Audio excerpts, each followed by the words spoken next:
What's up, sports world? This is the WTP Sports Dudes. I want to take Zay. I got my man SEC Sean in the building. What's up, Sean? How you doing this morning? Doing good, doing good. Getting through another day. See what we can roll with today. Yes, sir. Yes, sir.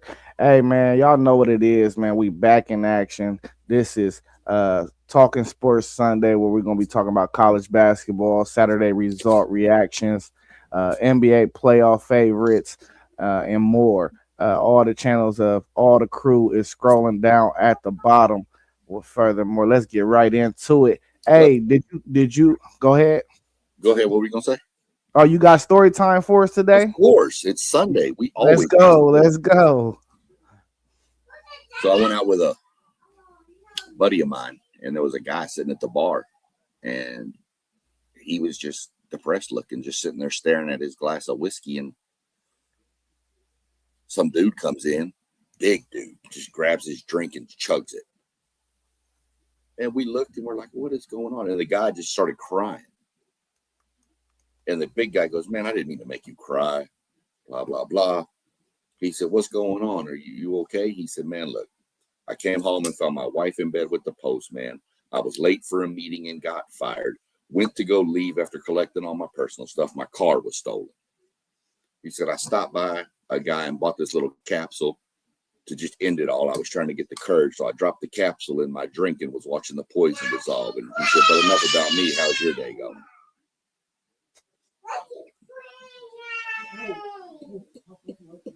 Oh man, that's a rough day, bro. Well,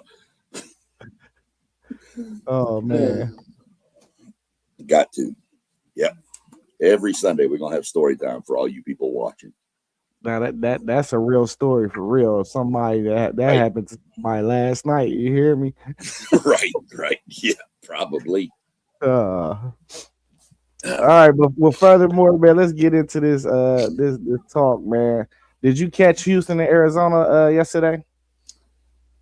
Yeah, I did. Kind of went as I mentioned. I figured it would play that way. Houston just was they near the end. Houston went like 8 minutes without making a shot. Um, and that's a credit to Arizona and their defense too. But some of those shots were wide open that Houston normally knocks down. I, I still think they're two of the best four teams in the country. Uh, Arizona made a pretty good statement coming off back-to-back losses to go into a rough environment of Houston and pull out the win. So I thought it played out pretty good. I think both teams might have learned a little bit more about themselves. I think Arizona was without one of their best players too, if I'm not mistaken. Yeah, Call of Pete, he's still out. Yeah, yeah, that's what I thought it was. So um, it was pretty entertaining game.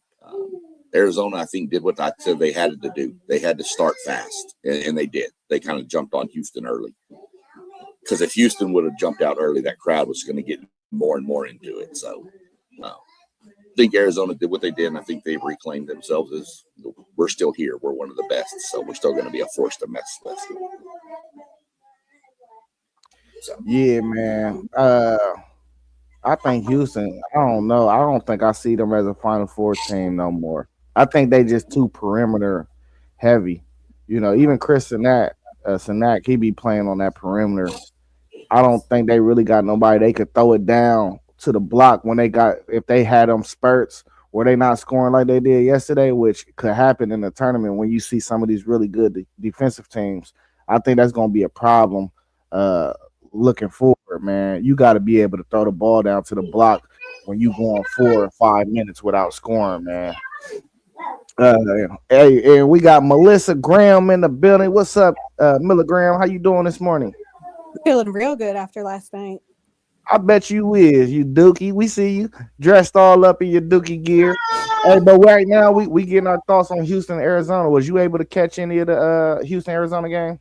Yeah, that was a really good game as well. I wasn't expecting Houston to struggle so much at home, but they just were a step behind. I felt like the whole game, even without Koa Pete playing for Arizona.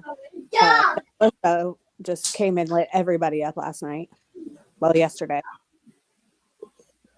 Yeah, I was just telling Sean, I think Houston gonna run into some problems. They not really able to throw the ball down to the block when they going through them spurts. They don't really got nobody that can play with their back to the basket.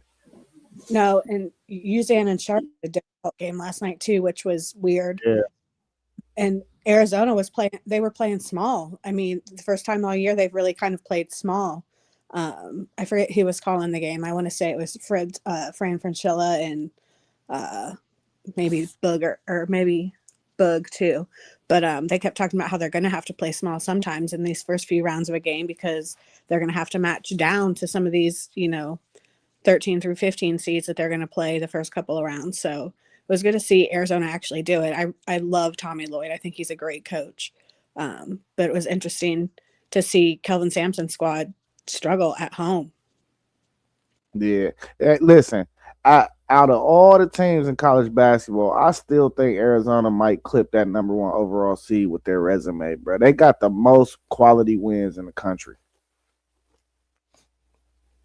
I mean, it's close. It can be there. I think Michigan still actually has a chance to be the number 1 overall. Y'all got anything else to add to that topic? No, I'm just glad to see that Melissa didn't wind up killing you like we thought she was last week. I dipped and dodged her, bro. Oh, okay. He was scared. Threats were made on Friday when I saw him. Don't worry. Hey, I just made sure I was always around the camera, Sean. Mm-hmm. Right. I don't blame you. Stopped me. That would have stopped you. That you already know that's what stopped you. But let's go ahead and get onto the topic of your Dookies, Milligram. You go last. Sean, what did you see from this game? Well, I'm gonna be the first to admit I had this game pegged exactly wrong. I thought Michigan was going to exploit some issues with Duke, and it just didn't play out. I give tons of credit to Duke for that game. I had Michigan winning that game by 10. But I give tons of credit to Duke the way they came out, and they played with them, and I don't really know else what to say about the game. I mean, I was thoroughly impressed with the way Duke looked. I just knew I had some questions about Duke on their defensive focus in previous games. That seems to have worked out. I think I saw a stat yesterday that Duke and Michigan are the number 1 and 2 defensive efficiency teams in the nation. Yeah. And for the questions I had about Duke's defense earlier in the year, that kind of took me by surprise. So if Duke's got the defense fixed, Duke's really, really scary. Still think Michigan. I mean, I still think Michigan, Houston, Arizona, Duke. I think they're still your top 4.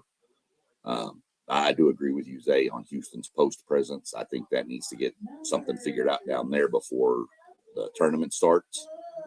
But I still think those are the if you made me pick my final 4 right now, I'm probably picking those 4. Maybe I remove Houston and throw Florida in because Florida just looks nasty right now. But other than that, really impressive with the way Duke came out and played that game. I really thought Michigan was going to dominate that game. But props, give them credit. Yeah, I think Duke found the blueprint to Michigan yesterday. They kept them out of transition for real. I thought that was one of the keys to the game, and they hit the boards. They hit the boards with them big boys. So I feel like if you keep Michigan out of transition and you can beat them on the boards, you can get them now. But I will say this though, man, Michigan missed a lot of shots at the rim yesterday. And I'm like, man, y'all some big dudes, bro. Y'all gotta finish some of these easy ones. And I thought that was really the difference in the game. That the fact that they was kept out of transition and that they was missing shots at the rim. But I'll say this too, Milligram. I am not a Cam Boozer guy. Like I think he is a great college basketball player. I do not think his game is going to transition to the pros. But he fighting for that number 1 pick. That's for sure. You know what I mean? Hey, he took over the game at the end of the game yesterday. and that's what you look for in your top pick. So Duke got mega talent on that roster. I think they're a really good coach team too. I think Shire, he's a good coach, so they're gonna have a chance as well, just like anybody else. That's ranked in that top 10 to me. I think it's really wide open. Sean, you said who you thought was gonna make the Final Four. I think it's like 7 or 8 teams that can make the Final Four this year. Is it my turn? Yes, ma'am. Here we go. The exact opposite, kind of like what Sean said, happened to what I thought was going to happen. I thought they were going to get our bigs in foul trouble early, and getting 3 quick fouls on Mara was huge for us. I think that Pat Gangba tweaked his wrist again. He's had some wrist issues all year. Wasn't playing as much as I wanted him to play when Mara was out the last 7 to 8 minutes of the first quarter.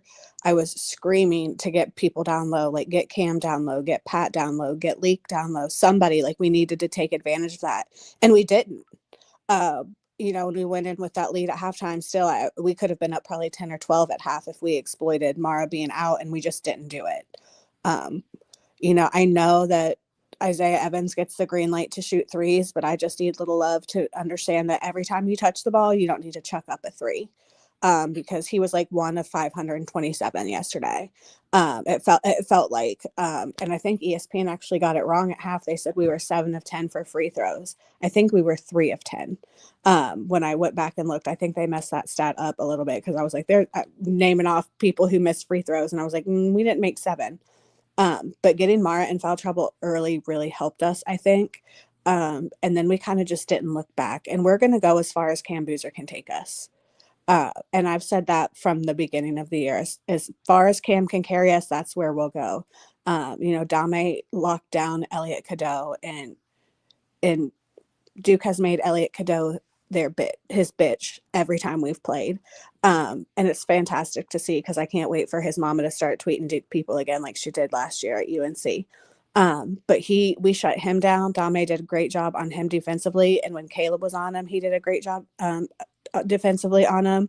They kept talking about his no-look passes. Great, he's not scoring. Like, you keep talking about his 40% from 3. He didn't make his first shot till like 4 minutes to go in the second half.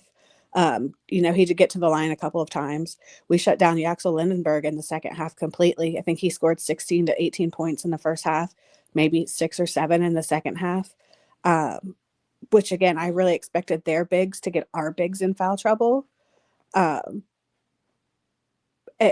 our bigs did a great job of staying out of foul trouble. There towards the end, we did a really great job of keeping Mara out of the paint and rolling somebody else down, keeping, Pat up doing some ball screens. But it was a fantastic game. I wish some more shots would have gone down. I wish we could have had a bigger lead at half, just because of the situation that we were in with Mara sitting on the bench for 8 minutes at the end.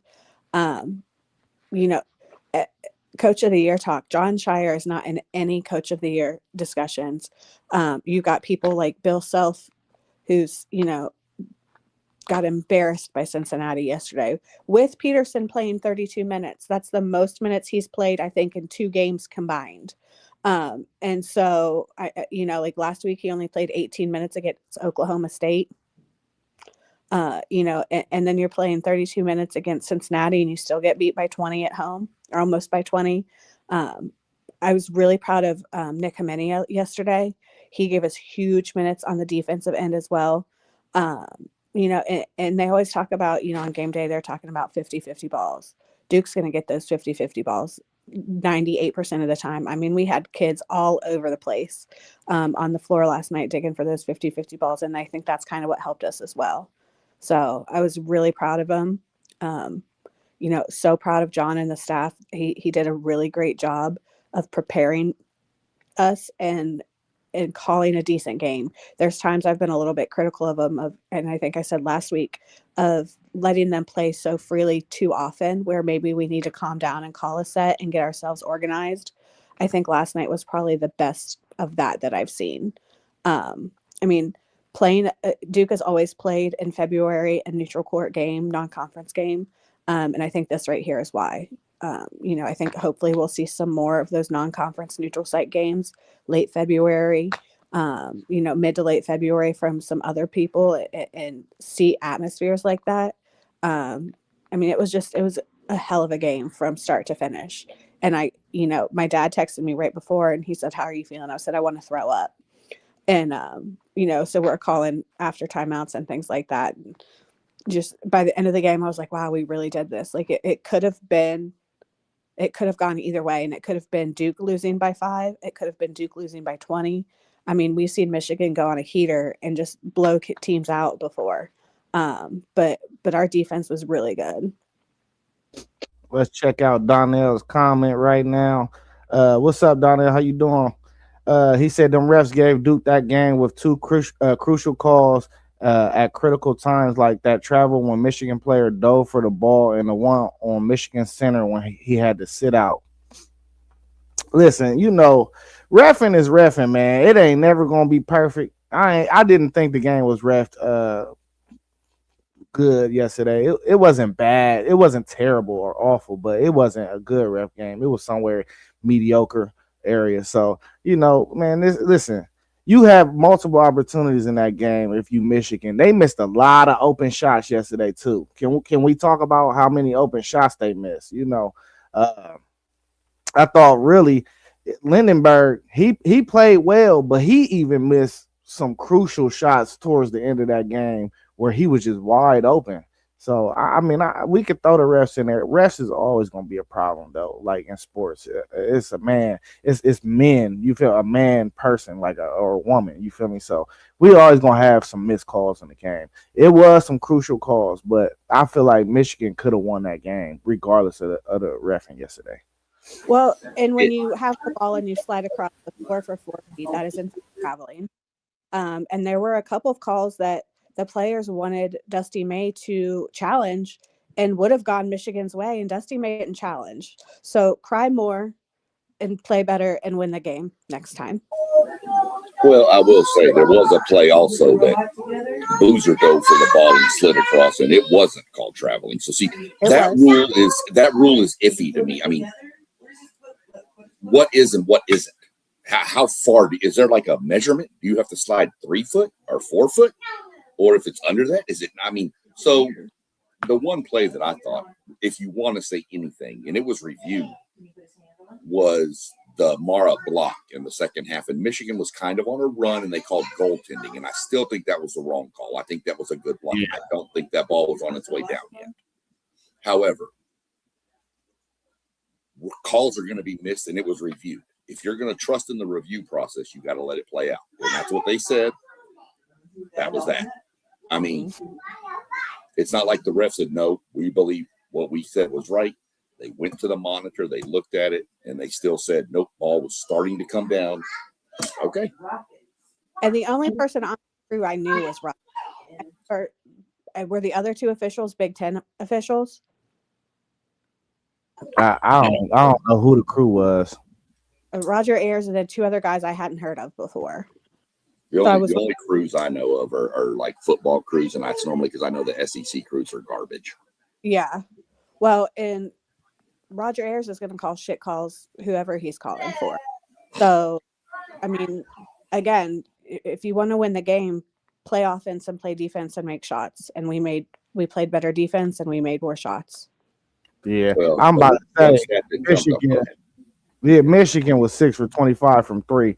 It felt like way worse than that too, though. It felt like that just watching the game that because they wasn't making no shots for real, and that's kind of surprising because this is a good shooting Michigan team. Here's with you hear about Michigan size with Mara and all that stuff. Duke out rebounded them 41-28. Yeah. And 13 of those were offensive. Mm-hmm. There's your game right there. Where's the big part? They out rebounded them on the offense 13-8. There's your game difference. That's 5 more possessions for Duke. And then you got to look in where they at the end of the shot clock, Duke shoots, ball bounces, they get a rebound, they get another 20 seconds. Did they extend defensive possessions for Michigan to wear them out more? So you'd have to look at all that. But for Michigan to be out rebounded by 13 is pretty impressive from Duke. Oh yeah, and our guards did a really good job of getting the balls, of getting some rebounds too. Yeah. So listen, Milligram. I'm glad you mentioned your guards because I thought K and Boozer came in and gave y'all valuable minutes. I felt like the offense was still flowing when he was out there, and I think Dame Star and his defense was a real key in this game too. You know, he can guard 1 through 5 for real. So I like those two guys.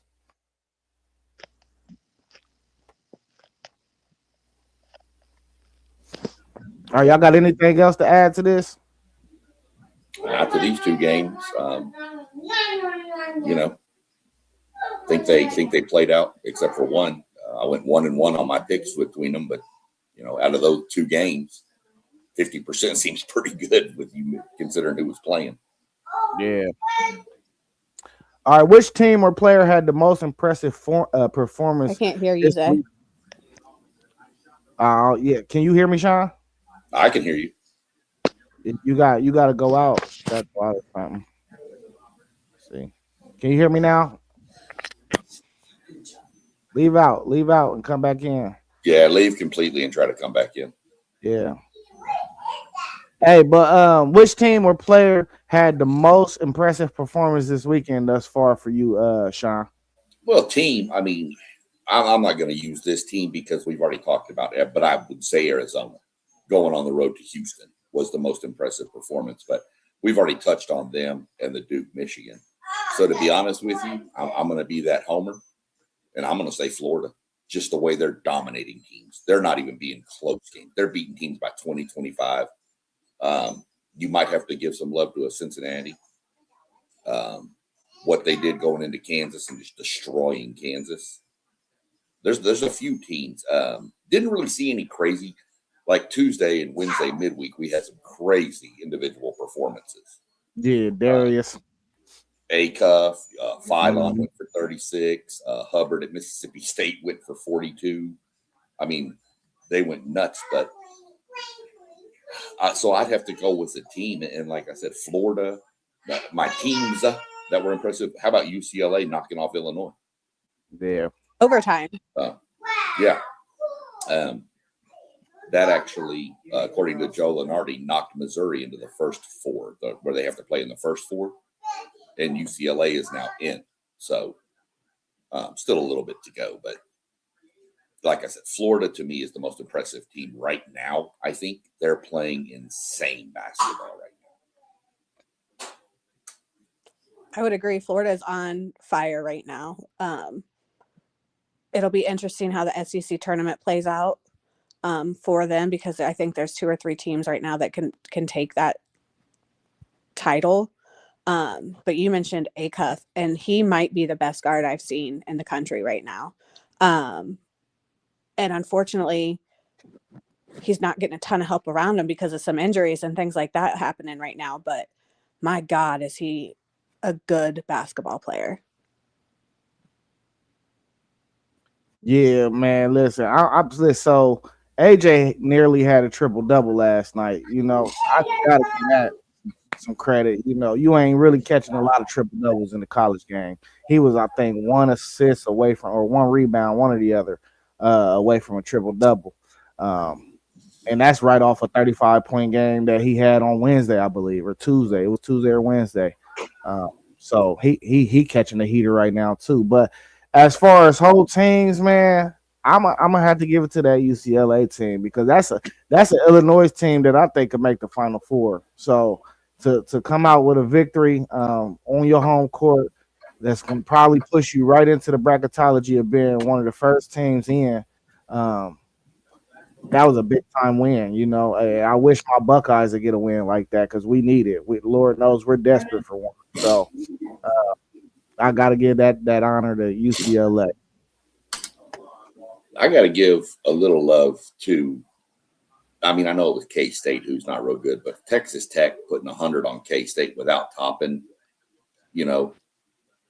I mean, Texas Tech's still talented, but that's beating a team by 28 when your best player is out for the year now. It's a pretty good look as to what you've built as a team, in other words, not just like, I mean, even with Peterson playing, Kansas is, who are they? Do we really know whether he's there or not? We just don't know how good they are. But Tech loses their best player, and they just roll on. Now, I agree, Kansas State is not the greatest basketball team this year, but still impressive to me. Yeah, And I I think really forgot that BYU played last night. I forgot that game was on. I went to bed.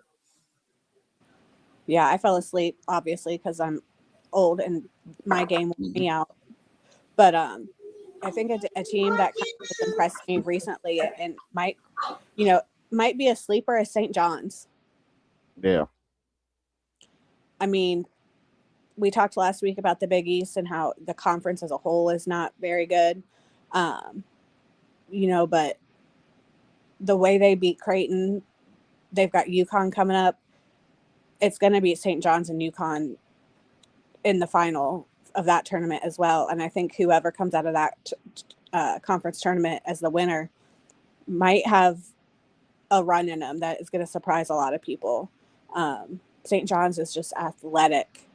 And I mean, obviously we all know that Cal can coach, or Patino can coach, but they were fun to watch yesterday. So that's kind of a team I'm kind of quietly keeping an eye on as well. Yeah, no doubt. That's a hell of a ball club, and we know Samson can coach too as well. Hey, y'all got anything else to add about the college basketball world before we switch over to the unrivaled basketball games?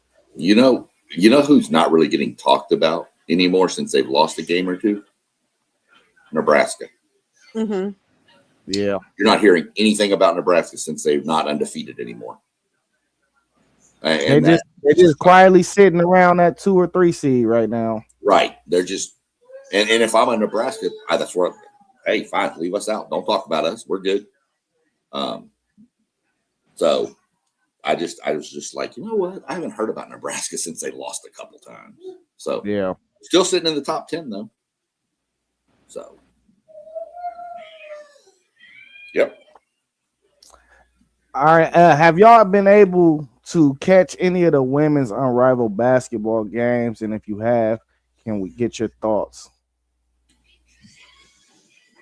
Haven't watched, didn't even know what was going on, to be honest with you. I mean, anything I've seen has been on social media, but yeah, I listen. I just came across a game yesterday, and it's real similar to the Big Three, of course. A little bit different in the type of rules, but sometimes the games get it. Like the game I watched yesterday, the game got up to the 90s, so it was like a whole game instead of just like sections, But man, I'm telling you, I think that thing is better than the WNBA. I ain't gonna lie. I think it's a better product than the WNBA. And after I watched it, I got on YouTube because I didn't know what was going on until I came across the game yesterday. And I seen that they basically had like a little all-star event where they had a one-on-one basketball tournament and the winner received $200,000. And this happened like a week and a half ago. Wasn't that Chelsea Gray? You said what now? I think Chelsea Gray won, didn't she? Yeah, Chelsea Gray beat Alicia Gray.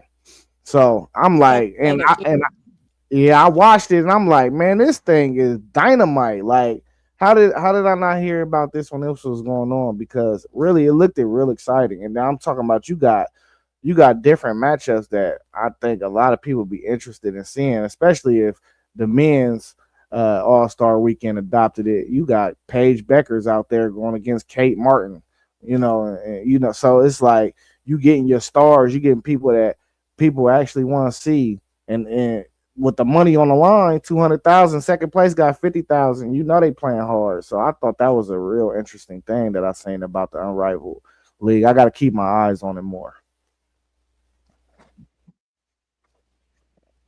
And I'm sure that the pace of that game is fast compared to what you might typically see. Like, I can watch UConn, I can watch South Carolina, I can watch Tennessee women's, Ole Miss, because they move fast. I don't like to I want to see a kind of a upbeat paced game in the women's game.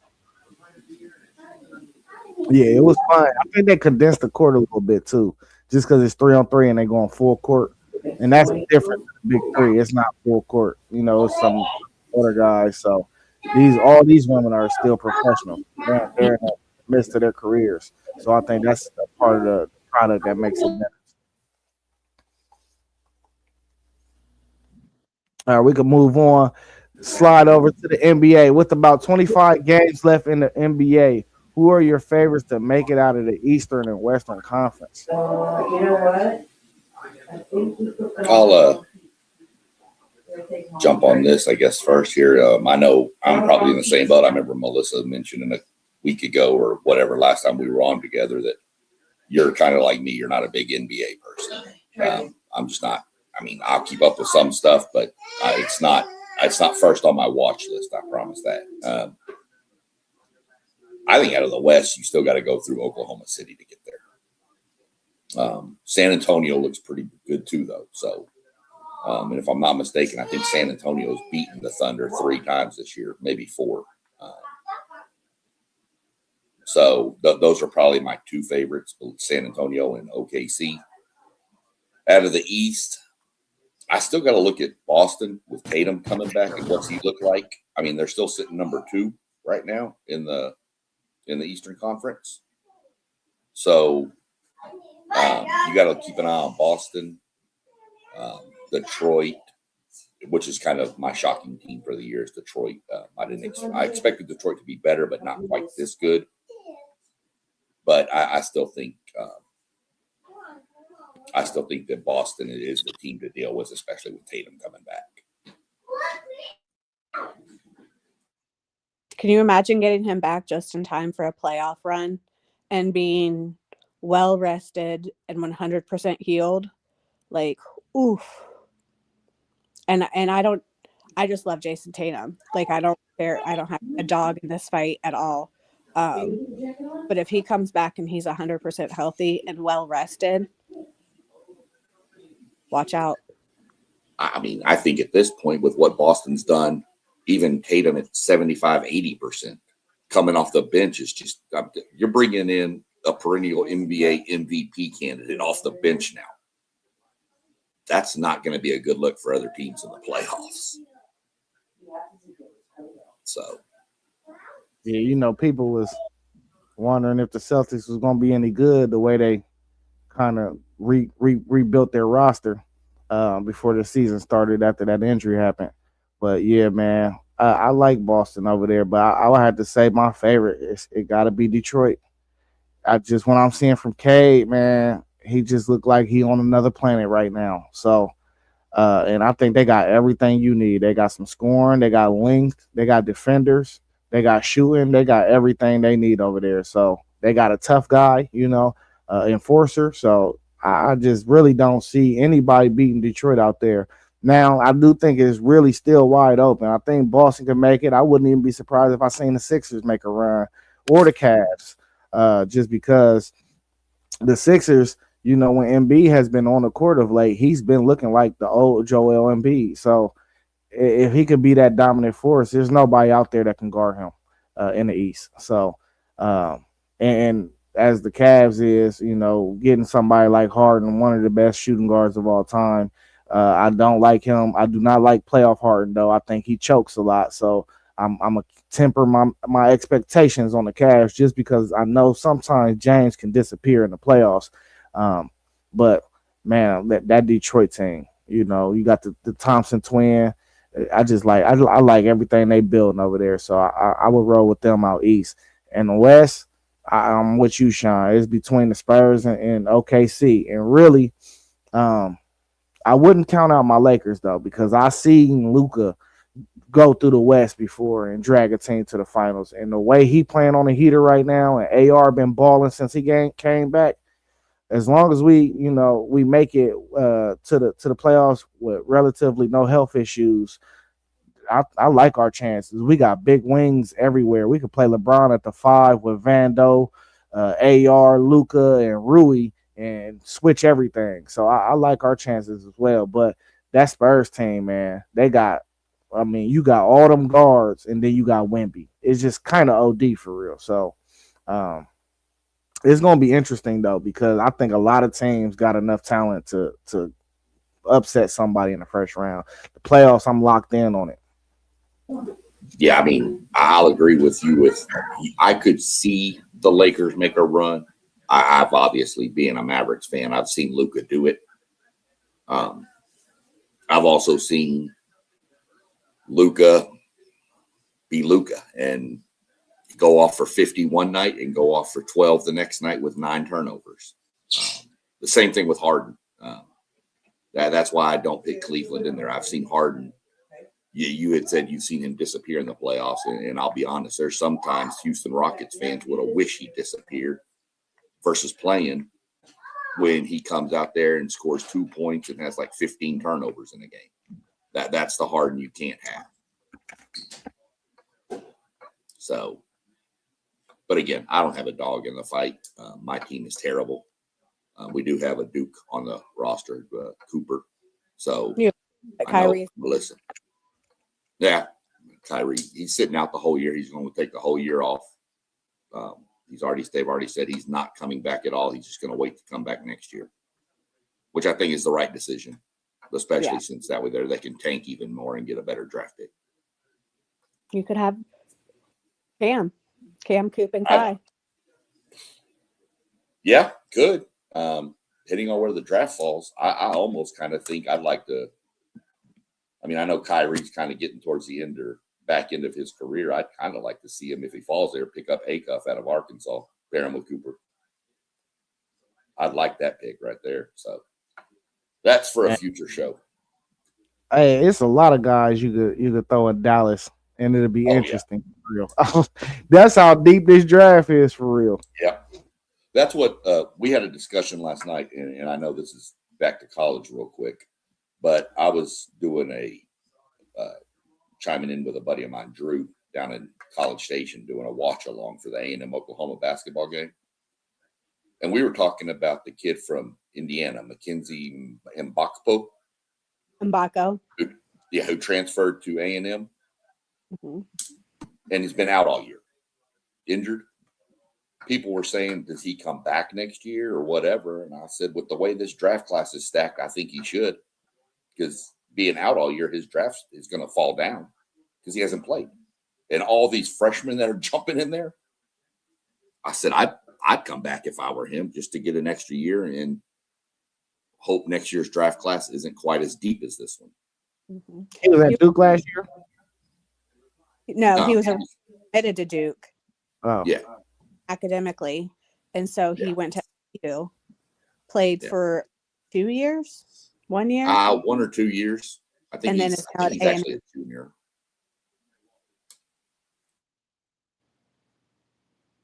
So. Yep. Yeah, I ain't familiar with Duke. I don't think. I probably have to sing for real. I know going into the season, they were saying he's probably a top 10 NBA pick, but then hurt his foot or his leg, or I don't know exactly. And he's been out. He played like maybe 4 games, been out all year. And that really that's why you see A&M was such a short, small team, because they have no size. He was their size. So we were talking about it last night. I was just curious. I think if questionable, not just even that kid, but other players, if it's questionable on your draft stock, I think you need to, if you have a chance to come back, you might want to come back and try to increase your draft stock for next year, because this year's class is so stacked. Yeah, for sure.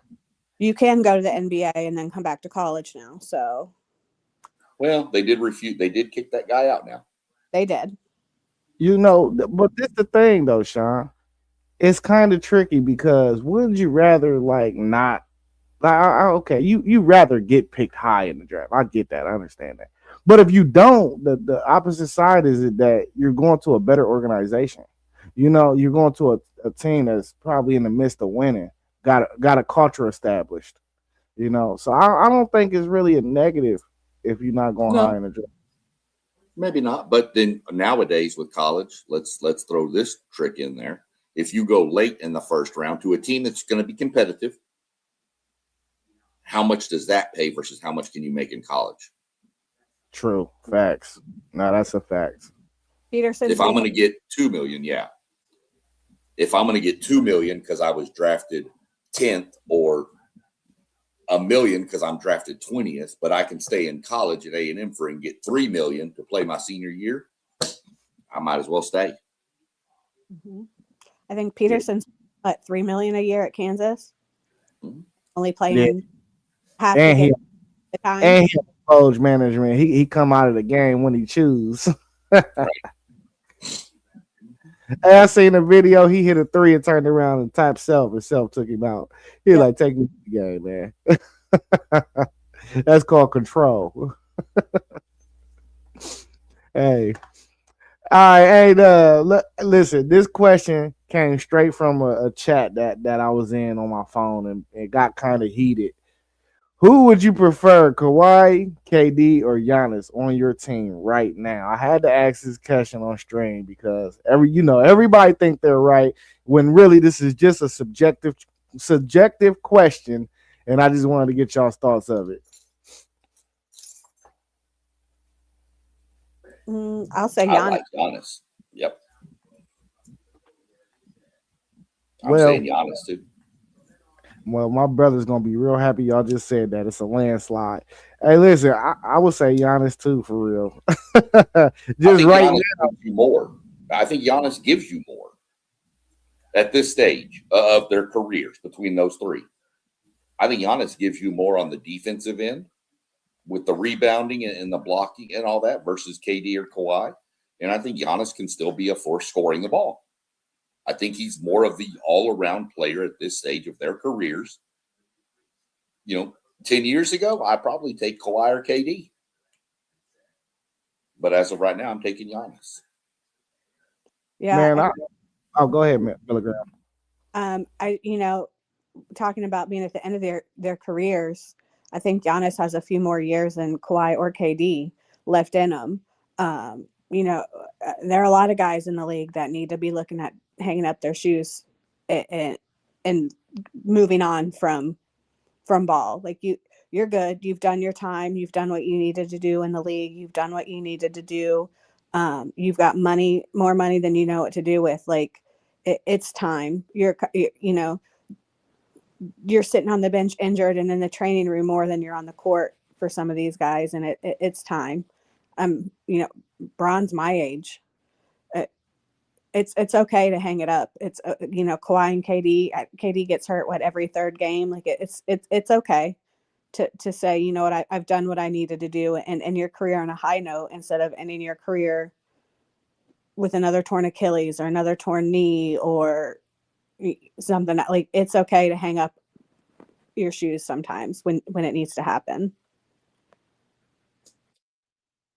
Yeah. Kawhi been on a heater lately though. I ain't gonna lie. He been on a heater, I tell you.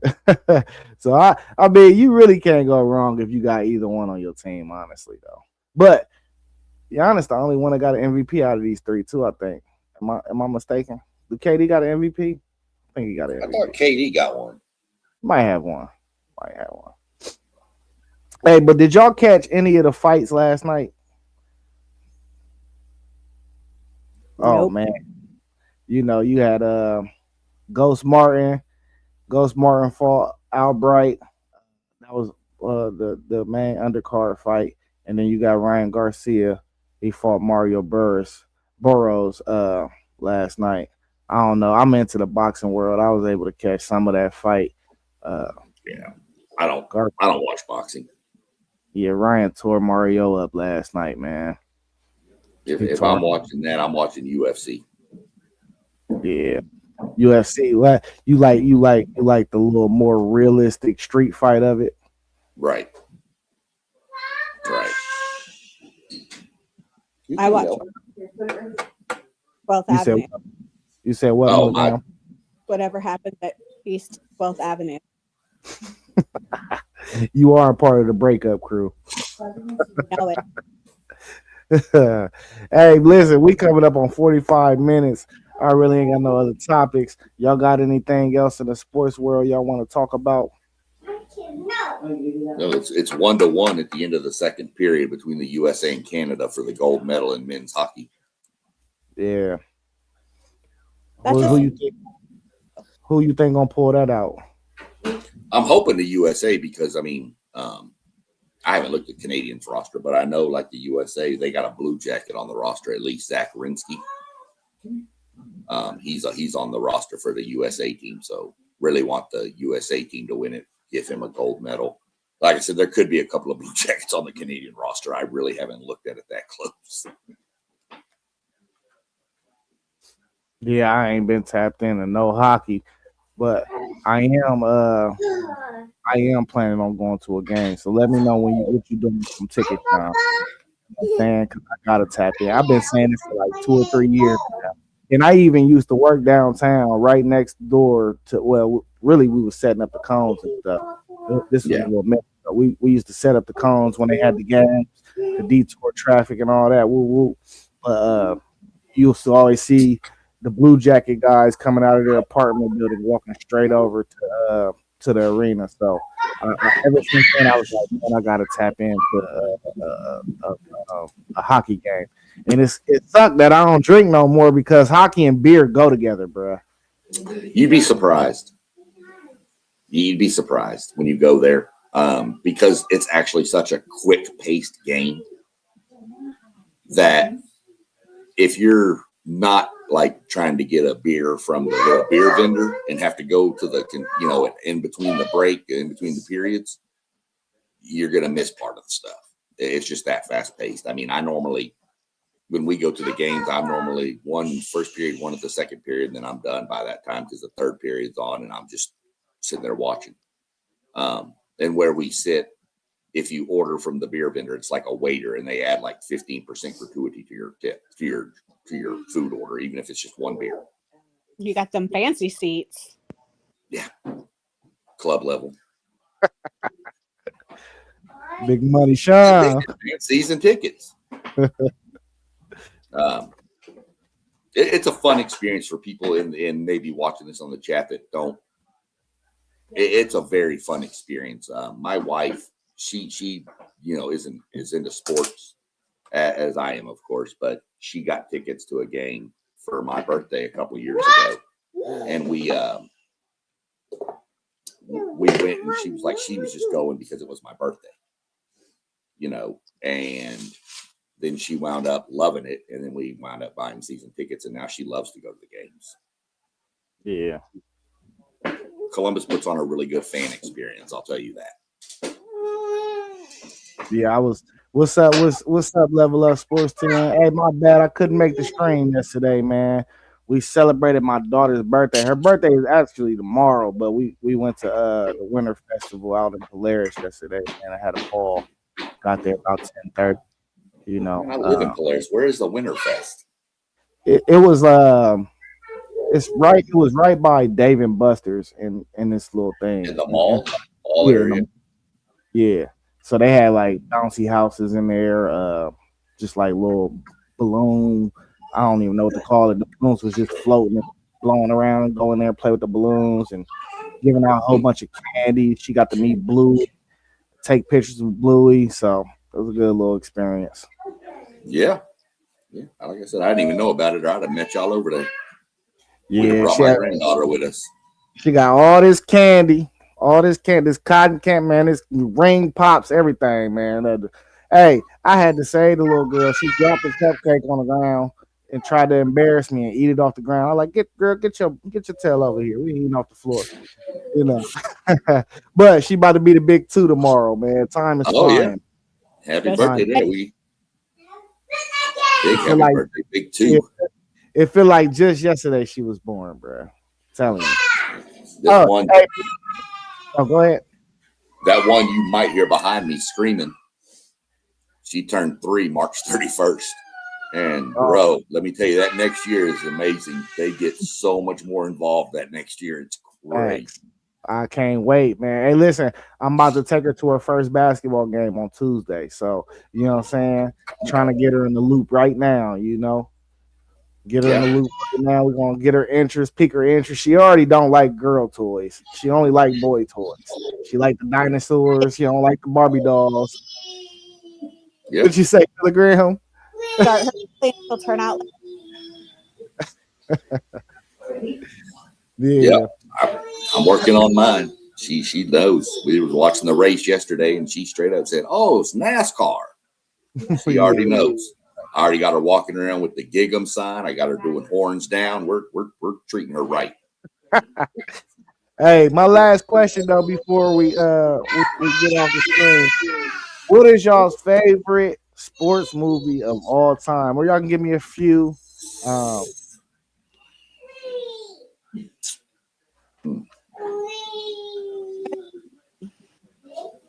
In no particular order. You cutting out, Milligram. You cutting out. I have a top 3. Can you hear me?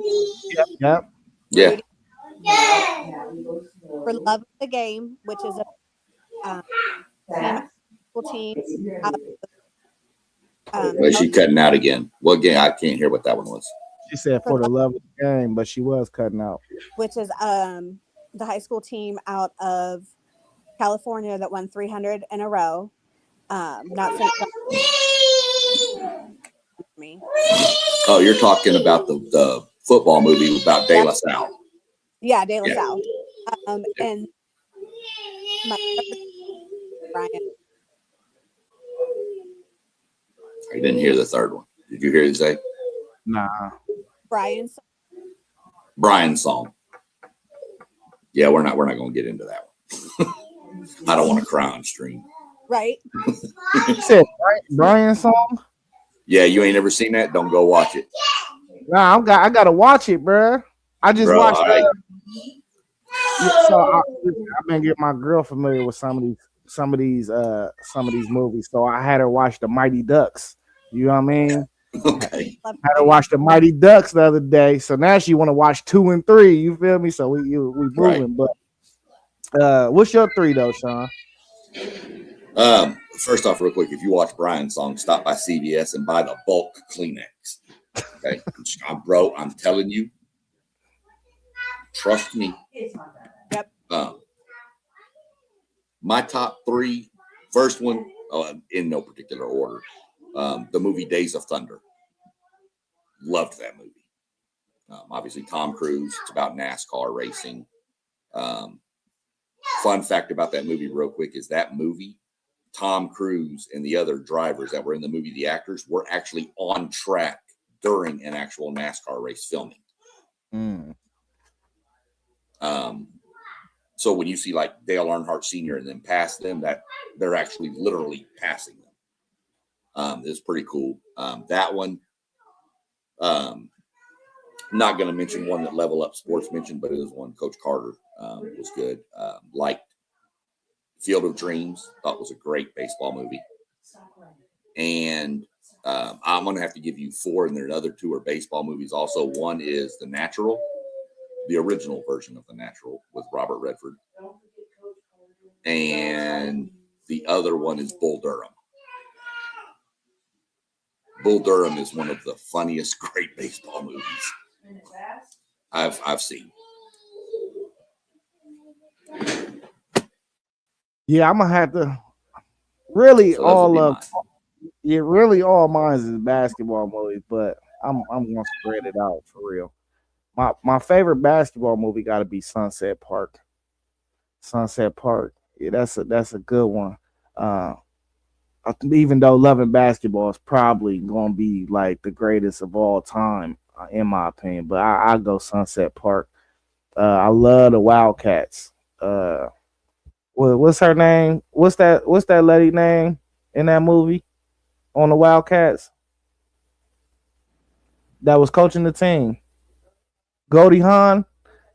Yeah, I love how Goldie Hawn acted in that movie. That's a good football movie to watch. Remember the Titans, sorry, that's probably one of the greatest football movies of all time. But like my personal favorite, I would have to go Wildcats. And then I love Major League. I watch Major League so much, I think I know all the words. Yeah, I'm gonna lie with that. Major League was pretty good.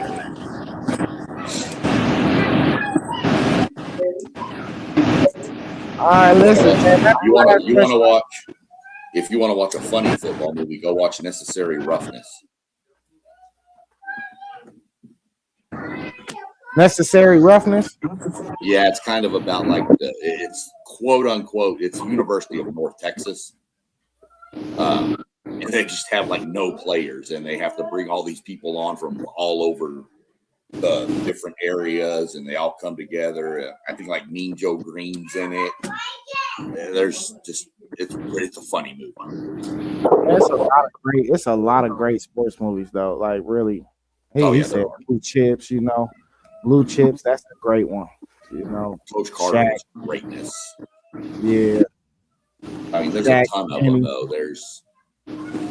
There's like Melissa mentioned for Love of the Game about De La Salle. Yeah.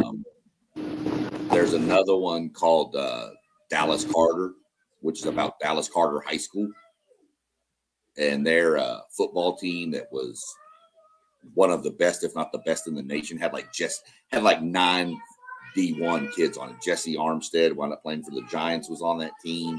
There was like 9 D1 starters on the defense. Yeah, they were nasty. And then they were ruled ineligible. Then they weren't. And they were. Then they weren't.